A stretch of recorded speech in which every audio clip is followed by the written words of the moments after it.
I just want to welcome you all to the Live Well and Stay Healthy Wellness webinar series brought to you by our Department of Family and Community Health Sciences with Rutgers Cooperative Extension. My name is Rachel Tanzi, and I am with FCHS here in Monmouth County, and I will serve as your host today. Joanne Kinsey is also with us, and she will be moderating the question and answer period at the end. Today, I'm very excited to be hosting this presentation on spring greens and to eat our greens, certainly a topic we can all benefit from. So without further ado, I will hand things off to you. So for those of you that are willing to play along, I'm going to give you two ways to play. If you have a phone, you could do this on your phone, or if you want to do it in another window on your computer, you go to www.menti.com and you're going to enter the code 904-22137. And you're just going to answer the question, what are your 3 favorite greens? Or you can just type your 3 favorite greens in the chat or in the Q&A and we'll access it that way. So go ahead and do that. That's lettuce. Okay, this is just for fun. Again, if you on menti.com, enter the code and type 3 favorite greens or put it in the chat.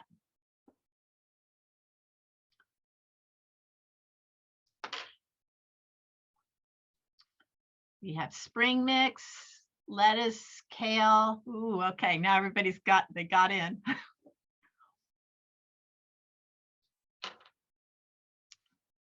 Spinach is a popular one. Anybody else? All right, good. Broccoli rabe. Ooh, yes. Okay. I'm gonna give it one couple minutes more. I have in the chat asparagus, romaine, green beans, lettuce, snow pea pods, spinach.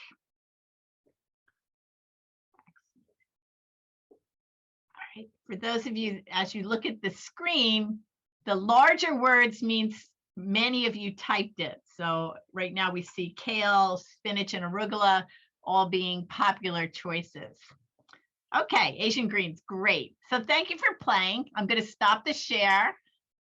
Okay, and we're going to go to my slides. Excellent. I always like to see what kinds of greens people like.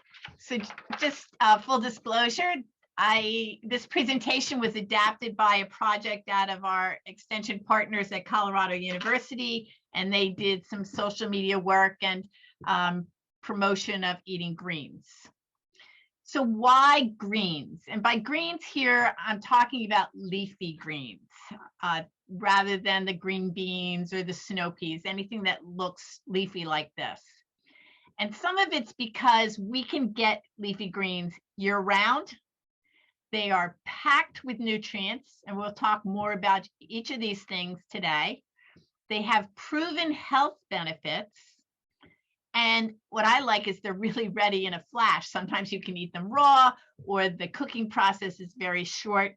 So there's something really for everybody of every age and stage in life. One of the good things about being available year round is that in New Jersey here, availability of fresh market greens starts in April and really goes through November. It varies by the type of greens. So what we'll see soon are the lettuces in the local markets. And then in November, we'll still be getting kale and collards. And I'm going to talk about each of these types of greens as we go. If we were together, I would talk a little bit and have you raise your hands about who are the home gardeners here. But they're really easy to grow in the home garden, and many of them will grow in containers. So if you like some of the lettuce salad greens, they can easily be done in a home garden, and many of those can be sown now. You just need to protect them if you get a really cold night as the plants come up.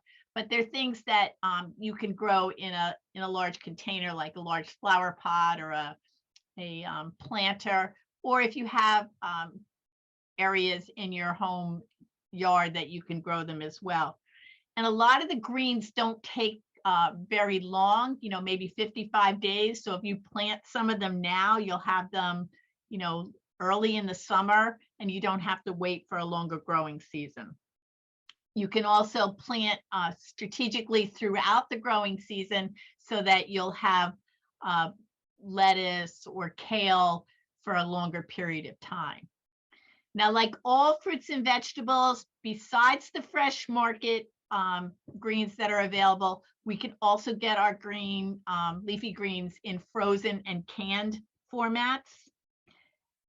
Nutritionally speaking, most of the time, the nutritional components are pretty close between fresh, canned, and frozen. You lose a little bit of this and you may gain a little bit of that, but basically you get a lot of the same nutrients.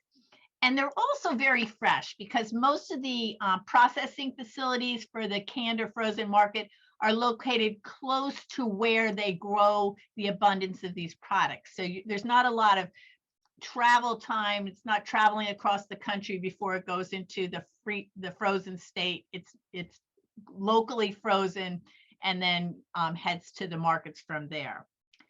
If you're purchasing frozen and canned, it's a real convenience. Look for products that are no salt added.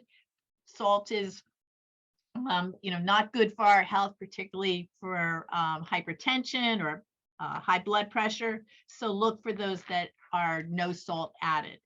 If you're buying frozen, read those ingredient lists. Some of the products have added, they'll use words like seasoned, which means they've added salt and maybe other spices, or maybe they add a sauce, like a high fat sauce, butter sauces. All of those will add calories and things like fat or sodium that we don't necessarily need. But otherwise, if you're getting a plain frozen spinach or you've got some canned collards, those products are also very good. So start looking in your local farmers markets for some of these products. And certainly our supermarkets have a variety of leafy greens all year round. Now, I said there's something for everyone. So I'm going to go through some of these greens. Again, if we were together, I'd be having you raise your hand to tell me if you've tried them. So you'll just have to do this, on your own. Let's start with arugula. It's also called rocket, R-O-C-K-E-T. It's kind of peppery, slightly bitter, and the bitterness is pretty common in particularly the dark colored greens, whether they're salad greens or some of the other greens. But again, a lot of people really like it. It's that peppery taste. It can be eaten raw, often added to salads, or it can be cooked. Here you get some ideas. It's great made into pesto or even a mixed pesto where you use different kinds of greens and herbs. You can use it as you would any lettuce on a sandwich or add some color to pasta. It's great sprinkled onto pizza or things like that as well. It is high in vitamins A, C, K, folate, which is a B vitamin, and potassium. And we'll talk more about the nutrition in a little bit. Many of you have had bok choy. You can see it here. It's a little bit lighter in green. The stalks towards the bottom are often almost white. It's common in China. It was grown for the last 6,000 years, so it's not a new vegetable. It can be eaten raw or cooked. So you could try dipping the stalks in, here it says peanut butter, or it would probably be good dipped into hummus. The leaves can be cooked as you would spinach or some of the other greens. You could also sprinkle some on top of your breakfast, sandwich or on top of an omelet. It is often sauteed. One of the recipes that we're going to send to you is how to saute bok choy. Again, often to give it that Asian flair, a little soy sauce, maybe some fresh ginger, and it's often stirred into soups. It is a good source of vitamin A and folate. Collard greens. Collards are pretty common in the southern part of the United States. They are somewhat bitter. Here it says you can steam the leaves because they are a little bit tougher. The stalks, particularly the bottom part, can be pretty tough, so you may want to cut that off or certainly use it in cooking. If you steam it a little bit, you can use it as a wrap, like you might use for lettuce, and you can stuff it with your favorite filling in the way that you might use a tortilla, for instance.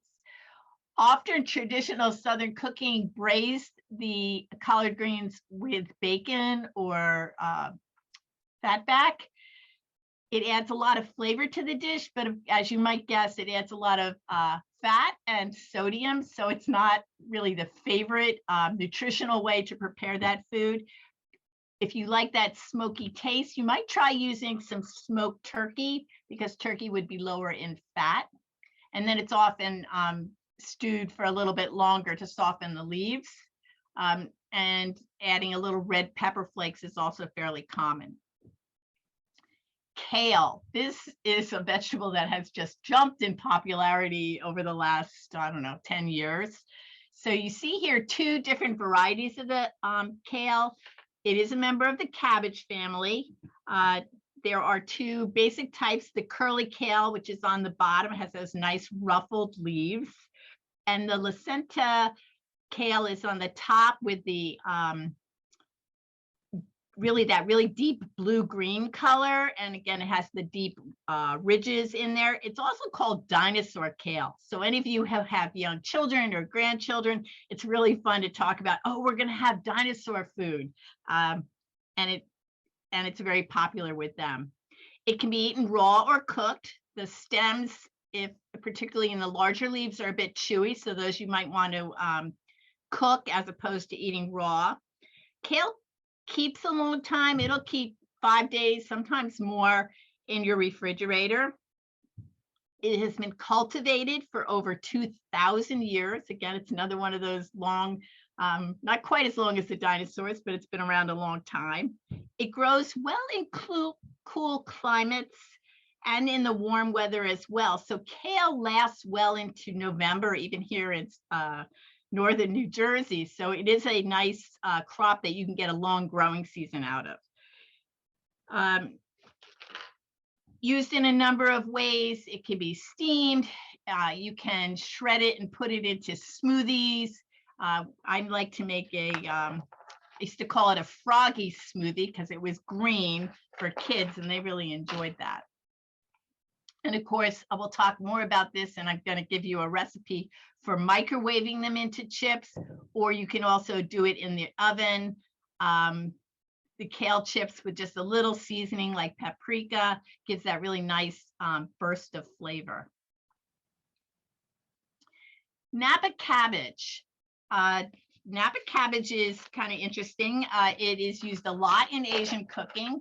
They use it to make that fermented Korean style kimchi. It can be used in coleslaw. You can use it as a salad. You can blanch the leaves and stuff them, as you would any kind of cabbage. So many of us make stuffed cabbage. You can use the Napa cabbage leaves also, rice and beans. Very versatile vegetable, and again, good both raw and in a cooked state. Now, spinach is one of my favorites. I like it both raw and cooked. In my house, though, I can't get my husband to eat it cooked. He will eat it raw. The leaves can be very small. They'll call it, baby spinach, which just means that they pick it while it's still pretty immature, or it can be larger. And here you see very smooth leaves. Some varieties are much more curly, both very similar nutritionally. They have lots of vitamins. So again, you could add it to smoothies, whether you have those at lunch or breakfast. It can be sauteed. It cooks really quickly and added to pasta. It can be put on top of pizza. It can be stirred into soups and stews. Great in tossed salads. It makes a really nice pesto, or even if you like, again, a mixed herb pesto or a basil pesto, and you want to keep that really nice bright green color, spinach will help you do that. So there are some little different greens out there. So the top in the spoon are some of the smaller greens, and sometimes we call those micro greens. Micro just means that they pick them, again, pretty immature.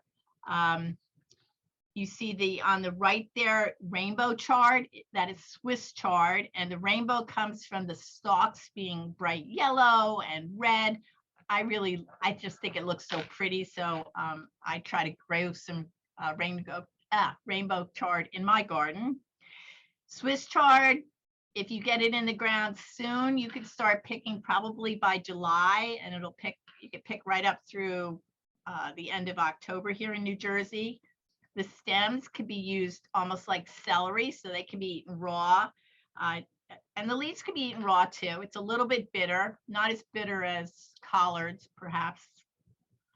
It'll keep, again, 2 to 5 days in the refrigerator, and just a really versatile green to have. The right has another picture of the dinosaur kale, so you can see you have different shades of green for that.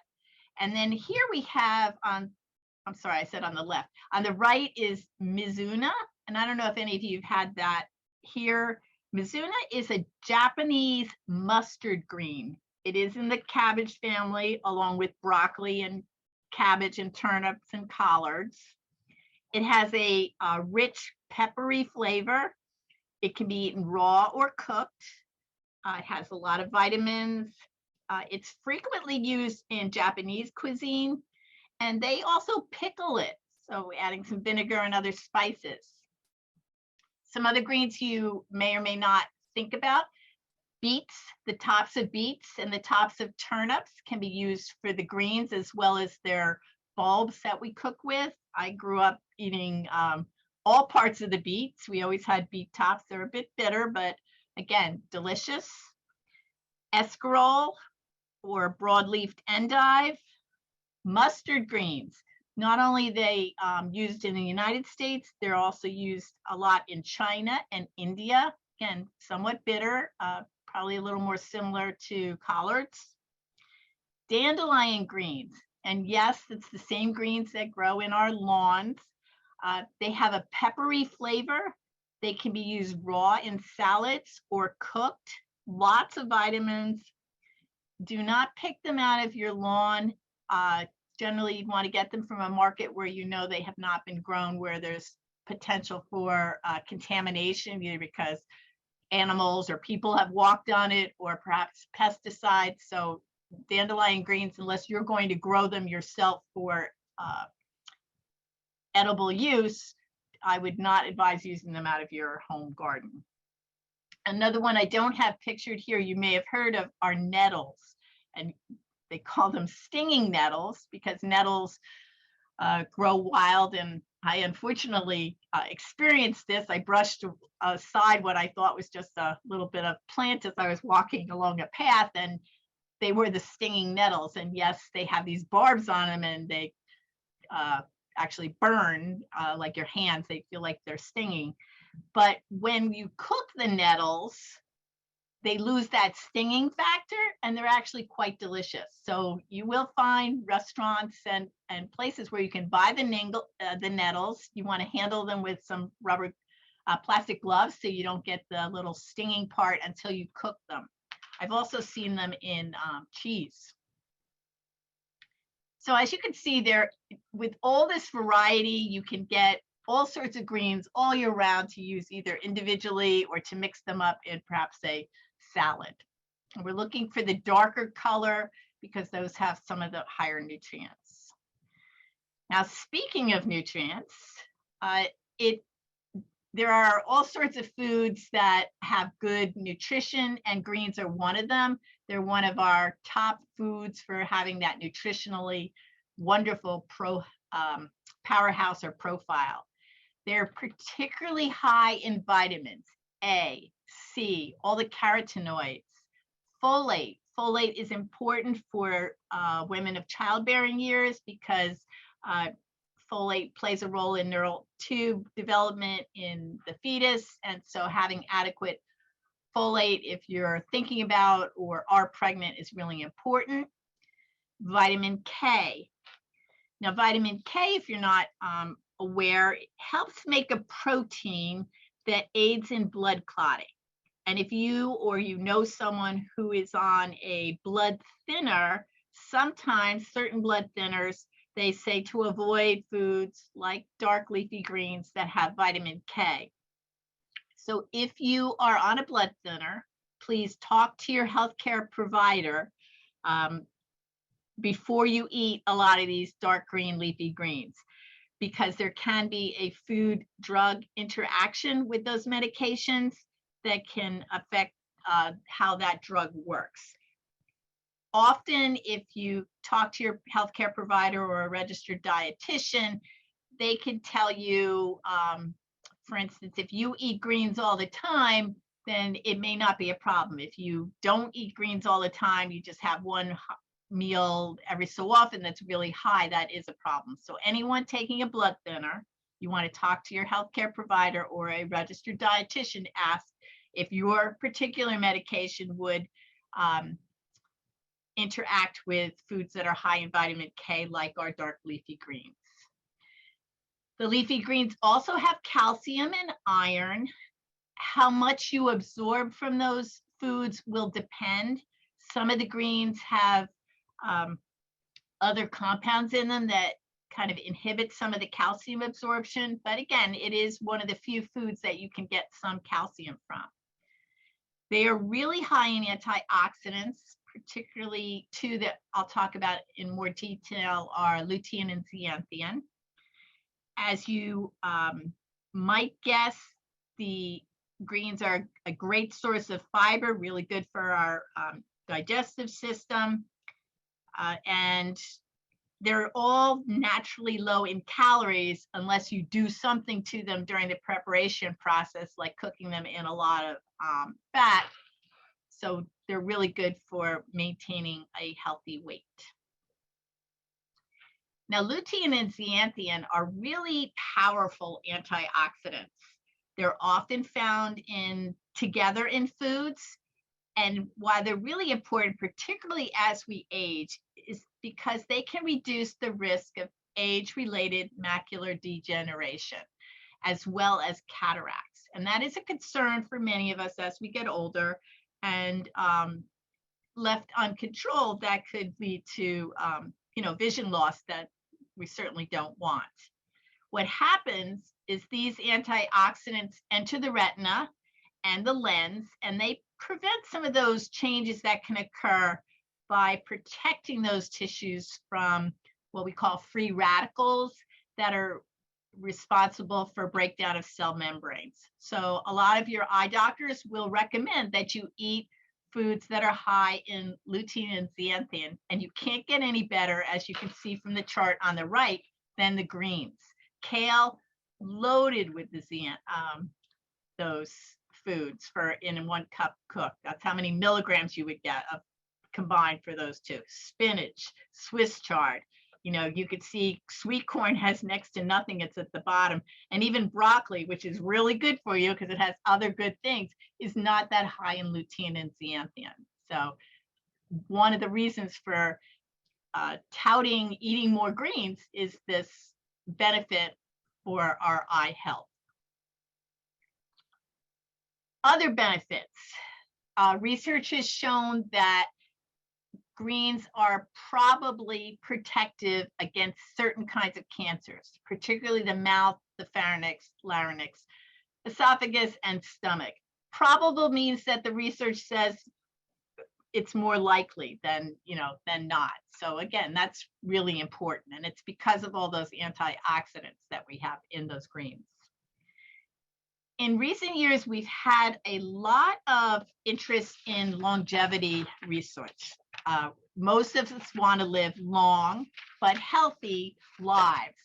So one of the studies out of Rush University in Chicago looked at mostly older adults that were 65 to 84 years, and they put them on a special diet called the MIND diet, M-I-N-D. So you can look that up. And the MIND diet required that they eat at least 6 servings per week of greens. And what they found was in this study was that if you ate 1 serving of greens a day, meaning about a cup of raw, half a cup of cooked, or maybe up to a cup of cooked every day, would promote brain health, and it might slow brain aging by about 11 years. I don't know about you, but I think that's pretty good. Is it easy to eat a serving a day? Maybe not, but you certainly can find ways to up the amount to get to those 6 servings per week. And we'll talk about how you could do that.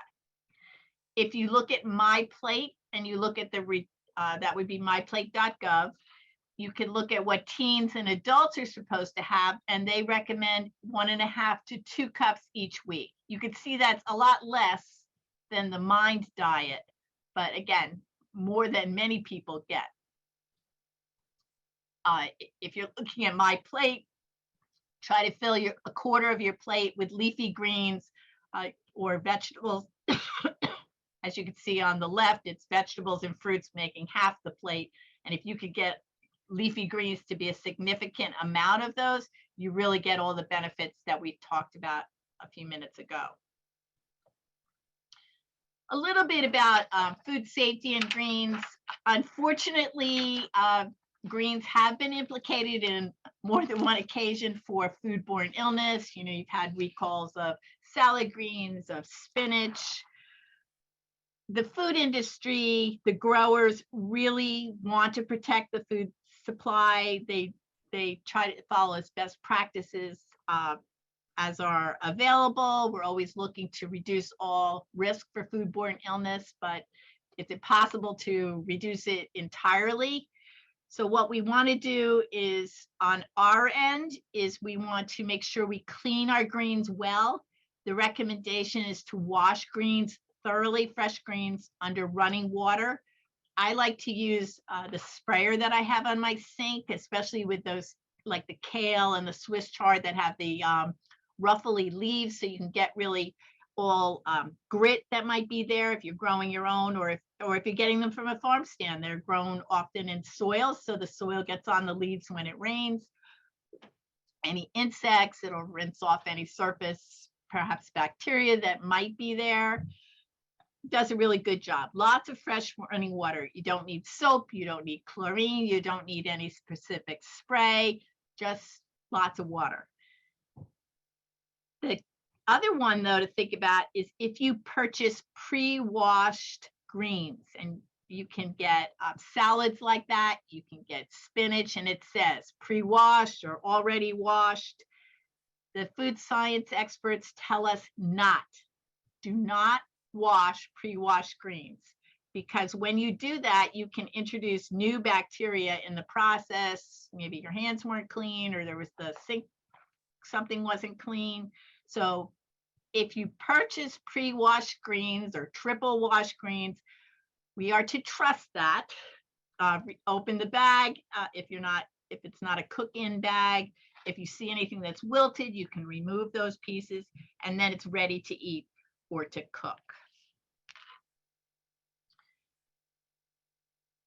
The USDA does have a national organic program. You can see the symbol there on the left, and that is designed to help protect consumers. It sets standards for what foods we can call organic, and a lot of people want to purchase organic foods. And what I see in the marketplace is, whether it's a farm stand or in a supermarket, is more and more availability of organic produce.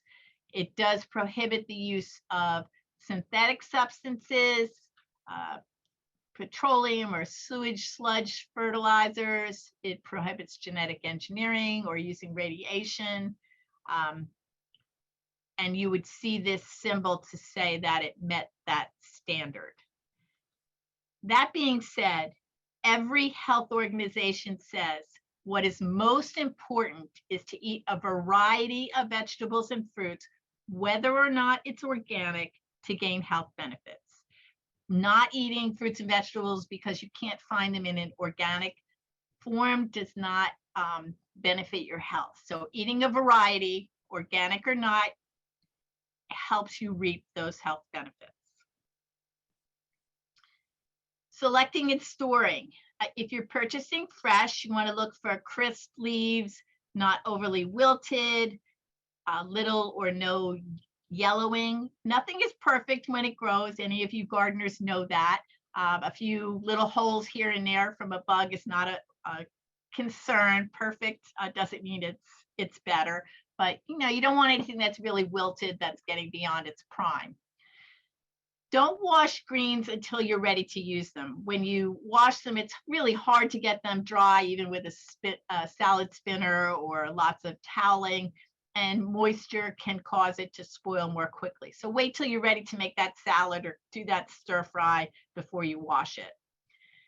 Store your greens in the refrigerator between 34 and 38 degrees, usually loosely stored in a plastic bag, not tightly closed. Sometimes I'll stick a paper towel in with it to absorb any excess moisture.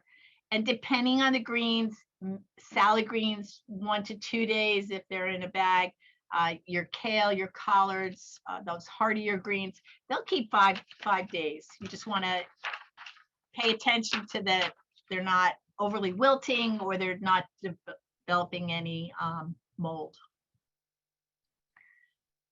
Ready in a flash. So greens are really quick cooking. The longest step, I think, is the washing of some of the greens. And a salad spinner actually does a pretty good job along with the sprayer. Greens could, of course, be used in salads and smoothies and as a sandwich wrapper in this raw state. Braised. So braising just means that you're going to cook those greens in a little bit of fat. And that's probably one of my favorite ways to serve the greens and how I got my family to eat more greens. So first, we like Swiss chard, but I've also done it with kale, sometimes spinach. So for the Swiss chard, I wash it well. I chop it into smaller pieces. I usually separate the stems, the thicker stems a little bit from the leaves. And then I will often steam it a little bit in the microwave oven first. I'll steam maybe the stems for a couple of minutes, and then I'll add the leaves, and I'll do those for a couple more minutes together with the stems. And that just softens them up to make it quicker when it comes to the braising. In the meantime, in a skillet, I'll heat a little bit of olive oil with some garlic and usually some red pepper flakes because I like a little bit of heat in my things.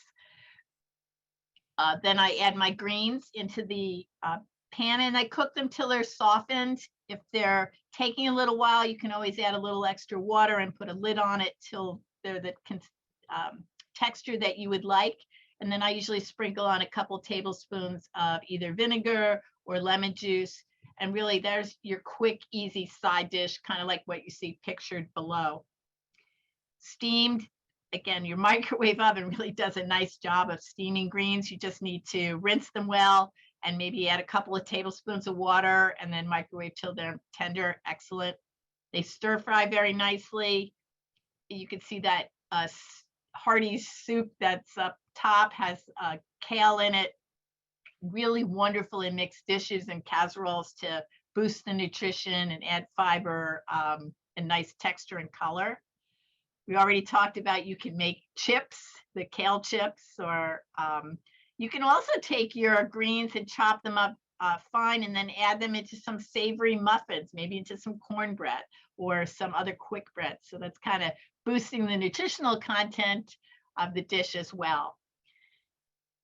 We talked about some of the greens are a little bit more bitter. One way to cut back on the bitterness is to blanch the greens first before you do the rest of the dish. So to do that, you would bring a large pot of water to boil and then add your greens probably for maybe 2 to 5 minutes. And some of the bitterness will be removed during that process. And then you can do whatever you want with the rest of them. Greens freeze really well. So let's say you have some leftover sauteed greens, you could freeze the rest for another day. Greens do need to be blanched. if you're going to freeze them, say you have got a box of kale from your local farmer's market and more than you can eat. So blanch your greens. Collards need 3 minutes because they're quite tougher. And all other greens, spinach, kale, beet tops, Swiss chard, 2 minutes. Again, you're going to bring the water to a boil. You'll add your greens and then start the clock. It only takes 2 or 3 minutes. And then you'll drain them and freeze them in portion sizes in either containers or freezer bags.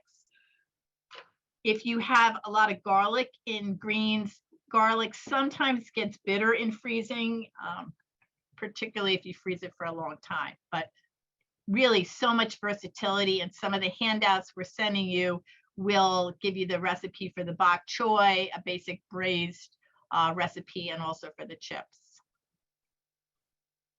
So how do you get up to that perhaps 6 servings a week, or up your amounts? So add them to your breakfast, smoothies, omelets. I love to chop up some greens when I have them and, toss them in with some eggs for a nice omelet. Lunch salads, all the grain salads, you can chop up some of the greens and add, again, more color, fiber, and nutrition. They can be steamed. You can use them as wrappers. Dinner, the braised beet tops are absolutely delicious. Salads. Stir all sorts of stir fries and pick any one of the greens, whether you're making it with tofu or chicken. Frittata is kind of like an omelet, really. And so you can add all sorts of vegetables, including your greens. Need the snack, smoothies, kale chips, all different ways to get those greens into your diet. So in summary, you want to aim for 3 times a week, or 3 to 5 times a week or more. Again, that 1.5 to 3 cups for adults is the My Plate recommendation. And try different kinds of greens. And if your family says, I don't like this, pick something else. Try them different ways. As I said, my family, the other night I did make steamed spinach, and my husband goes, I don't like it. I'm like, really, just try it. It's the same as when I do the Swiss chard. But he'll have the spinach in a salad. So try to it different ways. And all in all, we just want you to eat more leafy greens for their health benefits. And that's all I have. So